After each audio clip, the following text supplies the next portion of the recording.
पश्चिम बंगाल में चुनावी शोर थम गया है। 29 अप्रैल को अब दूसरे चरण का मतदान होना है, लेकिन उससे पहले प्रचार के अंतिम दिन बंगाल में नेताओं का तांता लगा रहा। सीएम ममता बनर्जी से लेकर पीएम मोदी तक सब मैदान में डटे रहे। इस बीच हिंसा की भी खबरें आई। टीएमसी सांसद पर हमले को लेकर गृह मंत्री अमित शाह बुरी तरह घिर गए। तो क्या कुछ हुआ प्रचार के अंतिम दिन, जानेंगे इस रिपोर्ट में। पश्चिम बंगाल में चुनाव प्रचार के अंतिम दिन सियासी पारा चरम पर दिखाई दिया, जहां सीएम ममता बनर्जी ने अपने विधानसभा क्षेत्र भवानीपुर में लोगों से वोट की अपील की, तो अभिषेक बनर्जी ने हुगली क्षेत्र में जनता को संबोधित किया। उनकी रैलियों में जहां भारी जनसैलाब दिखाई दिया, वहीं पीएम मोदी के काफिले का विरोध नजर आया। अंतिम दिन पीएम मोदी ने काकी नाड़ा में रैली को संबोधित किया, लेकिन जब उनका काफिला सड़क से गुजर रहा था तो वहां की जनता वोट चोर चिल्ला रही थी। महाराष्ट्र कांग्रेस ने इसका एक वीडियो भी शेयर किया है,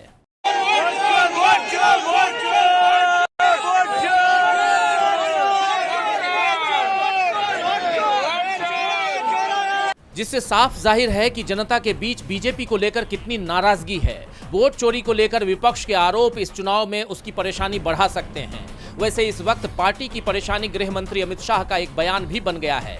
दरअसल हुगली में टीएमसी सांसद मिताली बाग की कार पर हमला हुआ।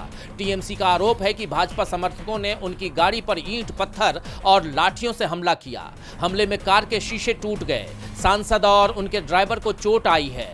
दोनों को आरामबाग मेडिकल कॉलेज अस्पताल में भर्ती कराया गया है। मिताली बाग ने रोते रोते कैमरा पर कहा है कि मैं किसी तरह जान बचाकर निकली हूं, लेकिन इस घटना के बाद बीजेपी बुरी तरह घिर गई है।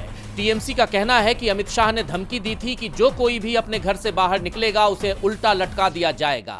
आज बीजेपी के गुंडों ने उस धमकी को सच कर दिखाया है। मिताली बाग हमारी चुनी हुई सांसद, एक महिला और अनुसूचित जाति समुदाय की प्रतिनिधि पर बीजेपी के गुंडों ने हमला कर दिया। ये बीजेपी के शीर्ष नेतृत्व की उकसावे वाली बयानबाजी का सीधा और अपेक्षित परिणाम है।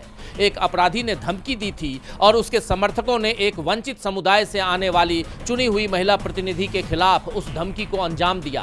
तो टीएमसी पूरे आक्रामक अंदाज में दिखाई दे रही है। उसने बीजेपी के राष्ट्रीय अध्यक्ष नितिन नबीन के चुनाव ड्यूटी में लगे सीआरपीएफ की गाड़ी के इस्तेमाल को लेकर भी सवाल उठाए हैं और बीजेपी के साथ ही चुनाव आयोग को भी घेरा है। यानी दूसरे चरण के मतदान से पहले बंगाल में माहौल काफी गरमाया हुआ है। अब 29 अप्रैल को सेकंड फेज की वोटिंग होगी, जिसके बाद 4 मई को नतीजे आ जाएंगे। अब देखना यह होगा कि इस बार बाजी कौन मारता है। टीवी लाइव की रिपोर्ट।